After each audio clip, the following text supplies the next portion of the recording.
Hi ஹலோடா சொல்லக்குட்டீஸ் எல்லாம் எப்படி இருக்கீங்க? இன்னைக்கு நம்ம ஓஜூஸ் பேக்கரியோட எபிசோட் 3 தான் பார்க்க போகிறோம். தேவையில்லாமல் பேசி டைம் வேஸ்ட் பண்ண வேண்டாம். நம்ம டேரக்டாக ஸ்டோரிக்குள்ளே போயிடலாம். ஸ்டார்டிங்லேயே பார்த்தா நம்ம ஊஜு வந்து நம்மளோட ஃப்ரெண்ட்ஸோட மடியில் படுத்து கிடக்கான். இவனும் அப்படி பாசமாக தலையெல்லாம் கோதி விட்டு அப்படி மெதுவாக கிஸ் பண்ணலான்னு பக்கத்தில் வருவான். சடனாக பார்த்தா நம்மளோட ஊஜு வந்து கையை மேலே போட்டு பைத்தியம்னு கத்துவான். பார்த்தா இது எல்லாமே அவனோட கனவு. தூக்கத்துல தான் ஊஜுவும் கத்திருப்பான். அதை பார்த்தோன்னே பயந்துட்டான். தென் அப்படியே மார்னிங் ஆயிட்டு மார்னிங் நம்மளோட ஊஜு பிரின்ஸ் ஹச்சி அப்படிதான் அந்த அசிஸ்டன்ட் 4 பேர் நின்று ஏதோ மிஷின்ஸை பார்த்துட்டு இருக்காங்க. அந்த மிஷினை பார்த்துட்டு இது உடஞ்சிருக்கு, இதை நம்ம சரி பண்ணணும்னா நமக்கு அதுதான் வேணும் அப்படின்னு 2 பேரும் மாற்றி மாற்றி கத்துறாங்க. அதை பார்த்தோன்னா ஊஜு என்ன வேணும்னு கேட்கான். அதுக்கு அவங்க சொல்றாங்க பிளாஸ்மா எனர்ஜி வேணும் அப்படிங்காங்க. பிளாஸ்மா எனர்ஜியான்னு கேட்டோன்னா ஆமாம் அதுக்கு ஏதோ வேவ்ஸ்லாம் வேணுங்காங்க. ஆக்சுவலி நான் வந்து ஃபிசிக்ஸில் வீக்கு, ஸோ எனக்கு கரெக்டாக புரியலை. ஆனால் அவங்க அப்படி தான் சொன்னாங்க. வேவ்ஸ் வேணும்னு சொன்ன உடனே ஓகேன்னு சொல்லிட்டு ஹெச்சியும் அசிஸ்டண்ட்டும் போய் ஒரு மாதிரி நம்ம பழைய ஏலியன்ஸ் 2 பேர் ஒரு ஓல்டு மேன் அப்புறம் இன்னொரு இந்த கேலக்ஸி ஃபுட் சப்ளை வந்தாங்கல்ல அந்த ஏலியன் அதுக்கப்புறம் ஓல்டு மேன் 2 பேருமே இருப்பாங்கல்ல. அங்கே வந்து நிறைய கார்லாம் இருந்துச்சுல, அந்த ஏரியாவுக்கு போய் நிறைய இன்னமும் தேடிட்டு இருப்பாங்க அங்கேயும் இங்கேயும். இதை ஏலியனும் ஓல்டு மேனும் பார்த்துக்கிட்டு இருப்பாங்க. சடனாக இந்த டிஜே ப்ளே பண்ணுவாங்கல்ல பப்புலலாம், அதை எடுத்துட்டு கண்டுபிடிச்சிட்டே ஹச்சின்னு அசிஸ்டன்ட் கத்துவான். இவங்க 2 பேரும் ஜாலியாக தூக்கிட்டு வேகமாக வந்து அதை ஃபிக்ஸ் பண்ணி டிஜே ப்ளே பண்ண ஸ்டார்ட் பண்ணிடுவாங்க. அதுலேருந்து வேவ்ஸ் வரும், அது மூலமாக அவங்களுக்கு எனர்ஜி கிடைக்கும். தென் அவங்க 2 பேருமே கப்பிள் கோல் பண்ணுவாங்கப்பா. 2 பேரும் சேர்ந்து மாவு பசைவாங்க. நம்ம ஊஜு மாவு பசைக்க பின்னாடி வந்து நம்ம ஃப்ரெண்ட்ஸ் சேர்ந்து கையை வச்சு அப்படியே 2 பேரும் சேர்ந்து அப்படியே மாவு பசைவாங்க. அப்போ நம்ம ஊஜு கேட்பான், இது ரொம்ப வியர்டாக இருக்குது, உங்கள்கிட்ட ரெசிபியே இல்லை, பட் நீ எப்படி இதை இப்படி பர்ஃபெக்டாக பண்ணுற அப்படின்னு கேட்பான். அதுக்கு நம்ம ஃப்ரெண்ட்ஸ் சொல்லுவான், இல்லை ஆல்ரெடி நான் சொன்னதுதான், இந்த ஃபிங்கர்ஸ்ல தான் என்னோட டேஸ்டிங் சென்ஸ் இருக்கும். உங்களோட டங்கை விட என்னோட ஃபிங்கர்ஸ்ல இருக்க டேஸ்டிங் சென்ஸ் வந்து 5 டைம்ஸ் பெட்டர் அப்படின்னு சொல்லணும். இம்ப்ரெசிவ். இப்போ நீ எனக்கு ரெசிபி எனக்கு கொடு, நீ அப்படி கொடுத்தா நான் உனக்கு 6 மந்த்ஸ், அதாவது 10 இயர் கான்ட்ராக்ட் கொடுத்துருப்பாங்களா, அது 6 மந்த்ஸ் நான் கட் பண்ணிக்கிறேன்னா. ஆனால் இவன் கண்டுக்கவே இல்லை, லைட்டாக சிரிச்சுட்டு அப்படியே ரொமான்டிக் மூடில் தான் நம்ம ஃப்ரெண்ட்ஸ் இருக்கான். நம்ம ஊஜும் பேக் பண்ணுறதுல இருப்பான். தென் அப்படியே ஒரு பர்சனை காட்டுறாங்க. அவங்க நேம் வந்து ஷெர்மன் லீ. அவர்கிட்ட வந்து நம்ம ஊஜுவோட பேக்கரியில் ஒரு கார், சாரி ஸ்பேஸ்ஷிப்பை கொண்டு வந்து இடிச்சிருப்பாங்களா, அந்த ஃபோட்டோ ஒருத்தன் வந்து காட்டுறான். காட்டின உடனே இது எங்கே நடக்குன்னு கேட்கான். அதுக்கு இது வந்து ஊஜூஸ் பேக்கரியில் அப்படின்னு சொன்னோடனே இப்போ நம்ம போய் ஆகணும் அப்படிங்கிற மாதிரி சொன்னோடனே ரொம்ப டென்ஷன் ஆகிட்டு கிளம்பி போனோங்காங்க.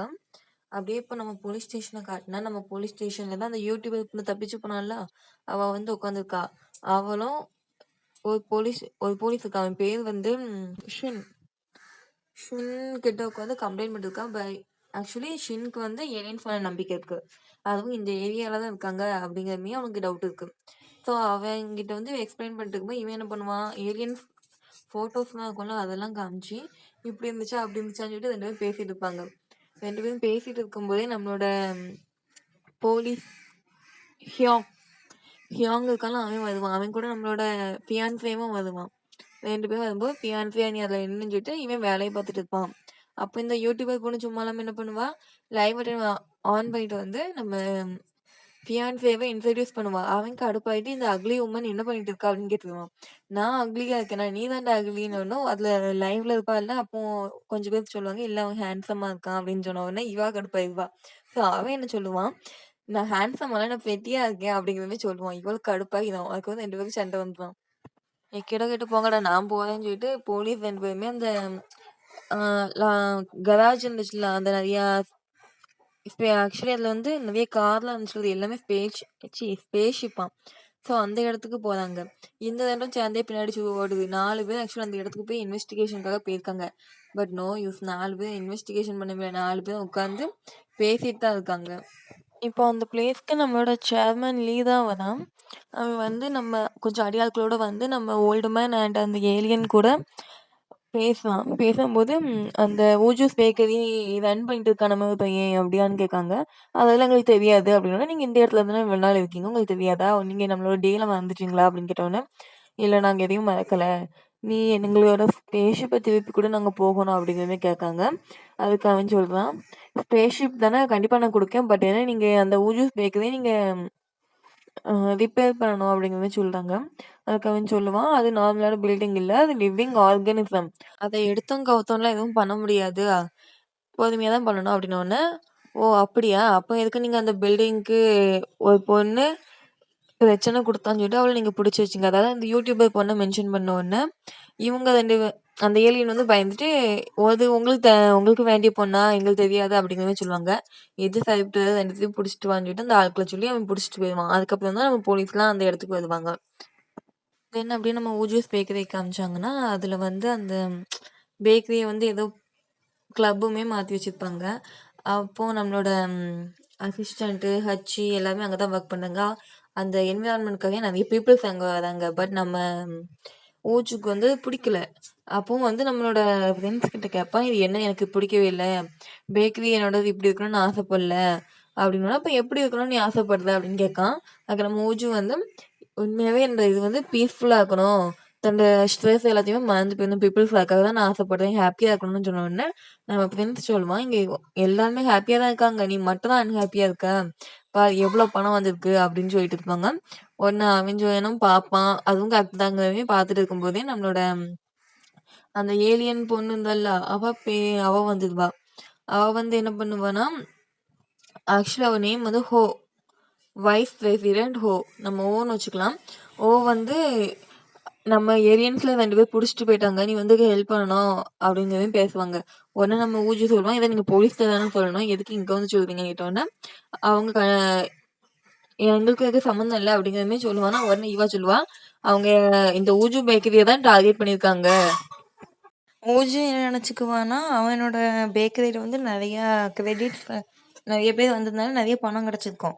அத பார்த்துட்டு அதுக்காக தான் இவங்க வராங்க போலன்னு தப்பா நெனச்சுட்டு உடனே போலீஸ் கால் பண்ணிருவான். போலீஸ் மீன்ஸ் நம்ம ஹியாங் தான் கால் பண்ணி சொல்லுவான். ஆனா நம்ம ஹியாங் அது பெருசாவே எடுத்துக்க மாட்டான். இல்ல நீ ஏதாவது மிஸ் அண்டர்ஸ்டாண்ட் பண்ணிக்கவா, ஏதாவது ஸ்கேமர்ஸ் இப்படின்னு சொல்லி உன்ன ஏமாத்திருப்பாங்க. மத்தபடி ஒண்ணுமே இல்லன்னு சொல்லிட்டு ஃபோன கட் பண்ணிட்டான். ஆனா நம்மளோட ஊஜுக்கு வந்து கொஞ்சம் ஹர்ட்டிங்கா இருக்கும். "நீ ரொம்பவே சேஞ்ச் ஆயிட்ட. நீ ஃபர்ஸ்ட் மாரி இல்லங்கிற" மாரி சொல்லிட்டு இருப்பான். தென் நம்மளோட ஹியாங் ஓ ஓங்க பாருங்க ஃபியான்சே. ஃபியான்சேலாம் வெயிட் பண்ணிட்டு இருக்கும்போது ஃபியான்சேவோட நேம் வந்து கியூ. ஸோ கியூவும் ஹியாங்கும் இருக்கும்போது யார் கால் பண்ணா அப்படின்னு கேட்டோம்னா, "இது என்னோட பிரதர்" அப்படின்னு சொன்னோன்னா, "ஓ! அப்படியா? சரி ஓகேன்னு" சொல்லிட்டு இங்க பார்த்தா இந்த பொண்ணு வந்து ஏலியன்ஸ் இருக்காங்க. நீ அரெஸ்ட் பண்ணி தான் ஆகணுங்கிற மாரி பிரச்சனை பண்ணிட்டு இருப்பாளா. ஸோ நம்ம கியூ வந்து என்ன பண்ணுவான், ஒரு கன்ன வச்சு ஷூட் பண்ணிருவான். அந்த கன் வந்து அவங்களோட மெமரீஸ வந்து எரேஸ் பண்ணிரும். கண்ட்ரோல் பண்றமே. ஸோ அத அழிச்ச உடனே, "நீங்க இப்ப கிளம்பலாம். இப்போ ஒண்ணுமே நடக்கலன்னு" சொன்ன உடனே, அவங்கலாம் ஒண்ணுமே நடக்காதமே அப்படியே ஹிப்னோடைஸ் ஆனமே அங்கேருந்து போயிருவாங்க போலீஸ் ஸ்டேஷனுக்கு திரும்பவும். அதுக்கப்புறம் நம்ம கியூவும், நம்ம ஹியாங்கு அந்த 2 பேர் எல்லாமே போலீஸ் ஸ்டேஷனுக்கு போறதுக்காக கார்ல போயிட்டு இருப்பாங்க. அப்படியே நம்மளோட பேக்கரிய காமிச்சாங்கன்னா, அங்க வந்து நம்ம அந்த பொண்ணு ஐ மீன் ஓவும் ப்ரின்ஸும் பேசிட்டு இருப்பாங்க. பேசிட்டு இருக்கும்போது, "ப்ரின்ஸ் என்னாச்சு? எதுக்காக இத டார்கெட் பண்றாங்கன்னு கேட்டதுக்கு, இது வந்து நார்மல் பில்டிங் இல்ல. லிவிங் ஆர்கனிசம்" அப்படின்னு சொன்ன உடனே, ஹச்சி அப்பதான் அசிஸ்டன்ட் 2 பேருமே கார செவுத்துல வச்சு, "ஆமா, இது லிவிங் ஆர்கனிசம்" அப்படின்னு சொல்லுவாங்க. "ஆமா, இது எதுக்காக இப்படி இருக்கு? எதுக்காக அவங்க டார்கெட் பண்றாங்க?" அப்படின்னு கேட்டவுடனே, சேர்மன் லீ வந்து இத டார்கெட் பண்றதுக்கு ரீசன் வந்து, இது மூலமா எர்த்தோட எனர்ஜி எல்லாம் அப்சர்வ் பண்ணி, எர்த்த அழிச்சிடலாம், கண்ட்ரோல் கொண்டு வந்துடலான்னு பார்க்காதுன்னோன, "ஓ! அப்படியா? இது ரொம்ப பெரிய விஷயமாச்சுன்னு" பேசிட்டு இருக்காங்க. தென் நம்மளோட ஹியாங், அப்புறம் போலீஸ் சீ, அதுக்கப்புறம் நம்மளோட கியூ 3 பேருமே பேட்ரோலிங் போயிட்டு இருப்பாங்க நைட்டு. அப்போ அவனுக்கு ஒரு இன்ஃபர்மேஷன் வரும். இந்த ஊஜூஸ் பேக்கரி கிட்ட ஒரு கம்ப்ளைண்ட் வந்திருக்கு. ரொம்ப சவுண்டா இருக்குன்னு அப்படின்னு சொன்னோனே, இவங்களும் அங்கேருந்து போவாங்க. போய் பார்த்தா எல்லாருமே ஊஜுவ புடிச்சு திட்டுன்னு திட்டுவாங்க. "எங்க பிள்ளைங்கலாம் தூங்க வேண்டாமா? இவ்ளோ சவுண்டா இருக்கன்னு." அவன் சாரி கேட்டுருக்கும்போது இவங்கலாம் வந்துருவாங்களா? வந்தோனே ஹியாங் வந்து சமாதானப்படுத்த ட்ரை பண்ணுவான். பட் யாருமே கண்டுக்க மாட்டாங்களா? ஸோ நம்ம கியூ கடுப்பாயி திரும்ப அந்த மிஷின யூஸ் பண்ணி எல்லாரையும் அனுப்பி வச்சிருவான். ஸோ ஊஜி வந்து அத பார்த்து பயந்து போயிருவான். அதுக்கப்புறம் அவங்க எல்லாமே கிளம்பி போயிருவாங்க. போகும்போது கியூ சொல்லுவான், "இனிமே உனக்கு என்ன பிரச்சனைனாலும் என்ன கூப்பிடு. நான் உனக்கு ஹெல்ப் பண்றேன். ஹியாங்க டிஸ்டர்ப் பண்ணாத. ஹியாங்க நான் இப்போதைக்கு வாங்கிக்கிறேன்.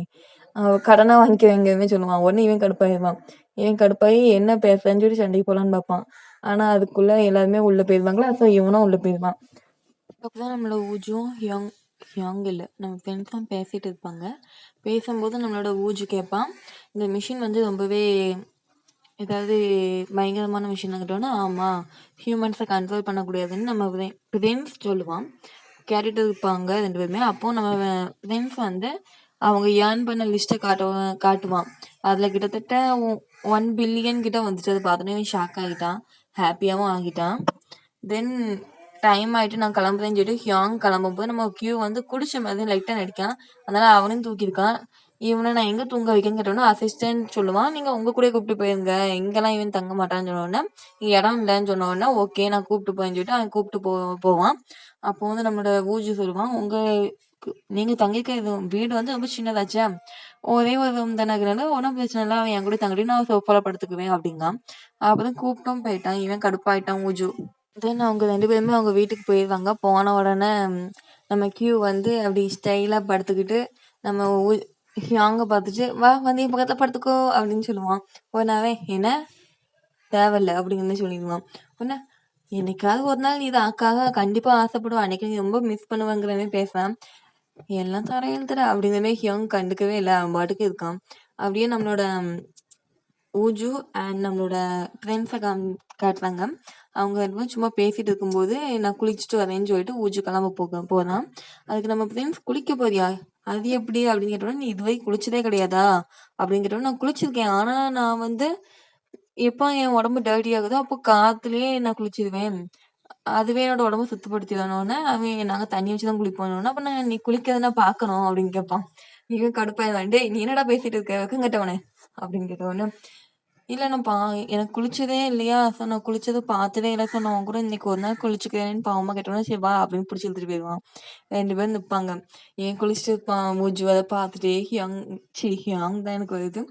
ஃப்ரெண்ட்ஸ் வந்து பார்த்துக்கிட்டே நிப்பானா, "சரி நீ என்னோட முதுகுக்கு சோப் போட்டு விடுன்னு" சொல்லிட்டு சொன்னோனே, "சோப்பா? என்கிட்ட சோப்பு இல்லையே. சோப்புனா என்னது? ஒருவேளை என் கை தானான்னு" சொல்லிட்டு கைய வச்சு தடவுவான் முதுக.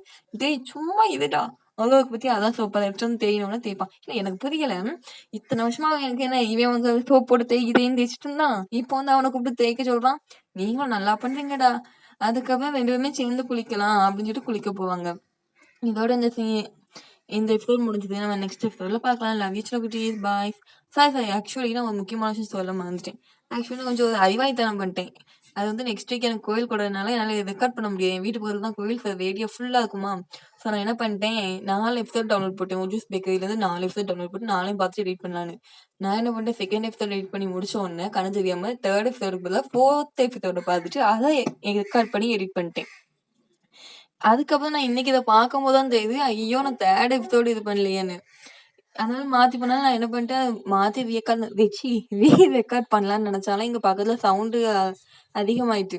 இ இன்னும் கொஞ்ச நேரத்துல ஸ்டார்ட் பண்ணிருவாங்க. அதனால கண்டிப்பா என்னால பண்ண முடியாது. அதனால நான் வந்து இதுல டைரக்ட்டா சொல்லிருவேன் என்ன விஷயம்னு. அதுல என்ன சொல்லியிருப்பேன்னா, அதுக்கு ரொம்பலாம் இதா இருக்காது. ஆக்சுவலி அதுல ஒரே ஒரு டிஃபரெண்ட் தான். ஒண்ணே ஒண்ணு தான் மாத்த வேண்டியது இருக்கும். என்னன்னா, நம்ம ஊஜூஸ் பேக்கரிய வந்து இந்த சேர்மன் லீ வந்து எதுக்காக அ சரி பண்ணணும்னு நெனைக்கிறாங்க அப்படிங்கிறது மட்டும் தான் நான் அதுல மென்ஷன் பண்ணாம இருப்பேன். தெர்லன்னு சொல்லியிருப்பேன். அத நான் இந்த எபிசோட்ல சொல்லிட்டேன். அவ்வளோதான், மத்தபடி எந்த டிஃபரன்ஸுமே இல்ல. ஸோ ப்ளீஸ் எனக்காக வெயிட் பண்ணுங்க. Love you. பாய்.